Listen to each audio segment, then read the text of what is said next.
pengembara, kita ini musafir, kita sedang dalam perjalanan menuju tanah air sorgawi.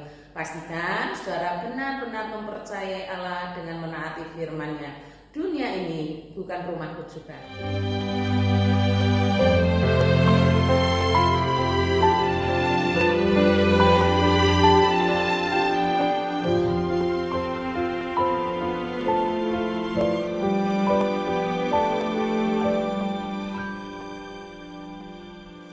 Dunia ini bukanlah rumahku,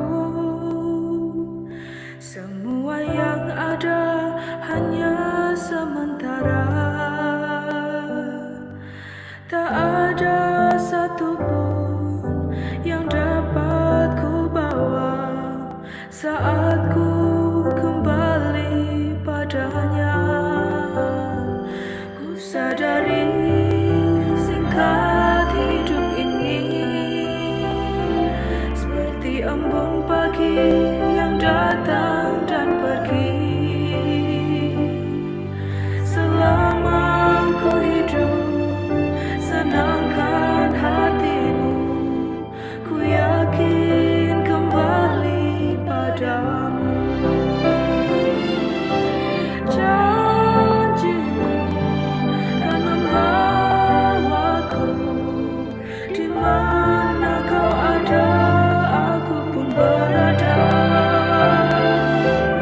Ku nanti datangnya harimu, bila tiba saatnya, ingatlah aku, bahwa ku tinggal bersamamu.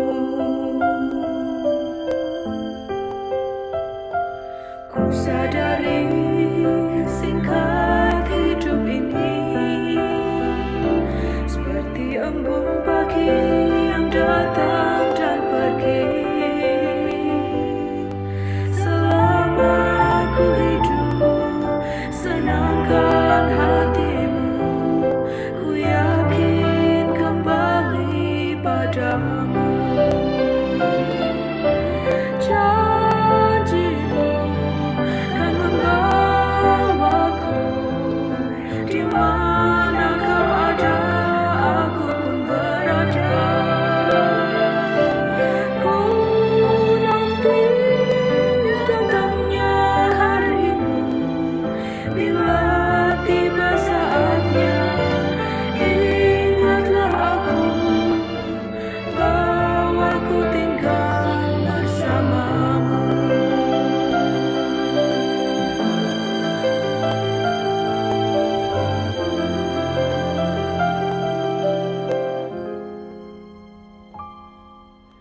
Janjimu kan membawaku, di mana kau ada, aku pun berada. Ku nanti datangnya harimu, bila tiba saatnya, ingatlah aku, bahwa ku tinggal bersamamu. Bila tiba saatnya, ingatlah aku, bahwa ku tinggal bersamamu.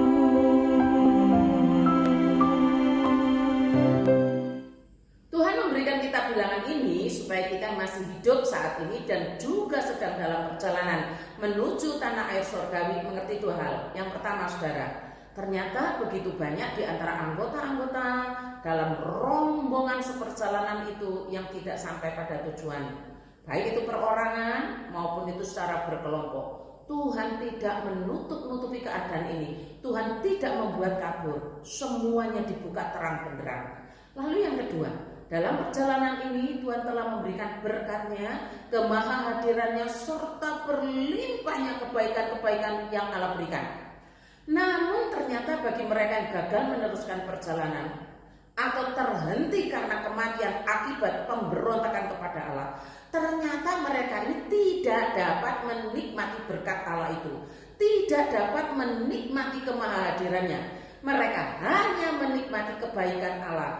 Mereka hanya menikmati pemeliharaan Allah saja. Hari ini Tuhan menyiapkan kembali rahasia mengapa banyak orang di antara komunitas umat Allah gagal dalam melanjutkan perjalanan yang sudah didesain Allah, tidak sampai pada tanah perjanjian. Penyebab utamanya yang membuat umat tidak sampai pada tujuan yang dirancang Allah adalah karena ketidakpercayaan mereka kepada Allah. Ketidakpercayaan itu nampak jelas di dalam ketidaktaatan kepada Allah dan firman-Nya. Nah, ketidakpercayaan kepada Allah dan firman-Nya itu ada yang memang sengaja berbuat dosa dengan melakukan apa yang dilarang. Aturan Tuhan ditabrak-tabrak, itu namanya dosa sengaja. Contohnya hari Sabat sengaja cari kayu api, entah untuk apa tujuannya. Catat dalam Bilangan 15. Ada juga yang bersungut-sungut terus manakala menghadapi berita busuk dari para kepala dan pemimpin yang memang tidak percaya Allah. Bilangan 14 mencatatnya. Itu tentang pengintai, saudara. Mereka mau balik ke Mesir, padahal Tuhan memimpin mereka keluar Mesir untuk menuju tanah perjanjian. Ini kan berlawanan, itu namanya memberontak. Gagallah mereka. Ada juga yang menginginkan jabatan kenabian Musa, dan itu berasal dari orang terdekat Musa, kakak-kakaknya Miriam dan Harun. Bilangan 12. Ada juga persoalan mengeluh, bersungut-sungut dan mencobai Tuhan berkali-kali. Dan Tuhan sendiri mengatakan telah 10 kali mencobai aku dan tidak mau mendengarkan suaraku. Itu dalam perjalanan, saudara. Mengapa mereka begitu? Menghadapi persoalan hidup, haus dan lapar. Ujung-ujungnya apa? Mau balik ke Mesir, mau kembali ke Mesir. Padahal jelas Tuhan membebaskan mereka dari Mesir supaya mereka menempuh perjalanan untuk menuju tanah perjanjian. Itu kan melawan namanya. Sekarang hal yang menurut saya tidak mungkin dilakukan oleh bangsa Israel, oleh umat Allah zaman itu. Lawan mereka loh dalam perjalanan di padang gurun ternyata dilakukan juga, yaitu dosa seksual dan penyembahan berhala. Bilangan 25 ayat 1-3 mencatat begini. Sementara orang Israel tinggal di Sitim, mulailah bangsa itu berzina dengan perempuan-perempuan Moab. Perempuan-perempuan ini mengajak bangsa itu ke korban sembelihan bagi Allah mereka. Lalu bangsa itu turut makan dari korban itu dan menyembah Allah orang-orang itu. Ketika Israel berpasangan dengan Baal Peor, bangkitlah murka Tuhan terhadap Israel. Kalau dipikir-pikir, saudara, kok bisa gitu loh ya? Kok ya sih sempet-sempete gitu loh. Tapi ya itulah, itu yang Tuhan mau bukakan kepada kita hari ini. Yang namanya tidak percaya Allah itu, pasti tidak mau menaati firman-Nya. Yang artinya sama dengan tidak mau mendengarkan firman-Nya, tidak mau mendengarkan suara Allah. Sehingga di pasal 25 ini dicatat, bangkitlah murka Tuhan kepada Israel. Dicatat begini, saudara, Bilangan 25 ayat yang keempat. Lalu berfirmanlah Tuhan kepada Musa, tangkaplah semua orang yang mengepalai bangsa itu. Ini kepala-kepalanya loh, saudara. Dan gantunglah mereka di hadapan Tuhan di tempat terang, supaya murka Tuhan yang bernyala-nyala itu surut daripada Israel. Saudara tahu berapa banyak orang yang tidak percaya Allah ini, yang tidak menaati firman-Nya, yang tidak mau mendengarkan suara Allah, yang pasti mereka gagal meneruskan perjalanan menuju tanah yang dijanjikan. Saudara tahu? Bilangan 25 ayat 9. Orang yang mati karena tulah itu ada 24.000 orang banyaknya. Bukan 1-2 orang, 24.000. Berzina, menyembah berhala, padahal dalam perjalanan mereka tidak sampai tujuan. Banyak, bahkan sangat banyak sekali, 24.000 orang yang akhirnya mati di padang gurun. Padahal mereka yang mati ini, saudara, menikmati kebaikan Allah, menikmati pemeliharaan Allah, tapi mereka memberontak kepada Allah. Saudara, saya merenungkan firman ini hari ini begini, saudara.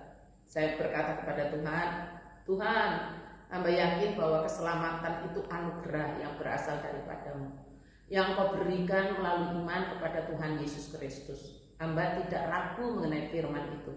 Dan sekarang hamba bersama-sama dengan komunitas umat-Mu sedang dalam perjalanan menuju tanah air surgawi. Jauhkan daripada kami hati yang tidak percaya.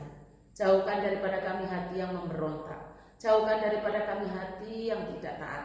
Sebab bagaimanakah kami dapat mengungkapkan kepercayaan kami kepadamu jika ternyata selama ini kami kekeh di dalam ketidaktaatan akan firman-Mu, atau berdalih dengan dalih-dalih yang menyebabkan banyak orang juga memberontak kepada Allah. Kami tahu benar bahwa ketaatan itu adalah ekspresi dari kepercayaan akan diri-Mu, dan ketidaktaatan itu adalah ekspresi ketidakpercayaan akan pribadi-Mu dan firman-Mu. Kiranya Roh Kudus menolong gerejanya. Untuk anak-anakku yang ikut saat teduh, orang yang percaya Tuhan pasti taat pada Tuhan. Orang yang tidak percaya Tuhan tidak akan menaati Tuhan dan tidak akan menaati firman-Nya. Belajarlah untuk percaya kepada Allah walau susah sekali untuk taat. Ya Allah, seperti benih yang ditaburkan, demikian kami berdoa agar benih itu tumbuh dan menghasilkan buah dalam diri orang-orang yang mempercayai pribadi-Mu dengan menaati firman-Mu. Satukan kami di dalam Kristus Tuhan kami. Dalam nama Tuhan Yesus kami berdoa. Amin.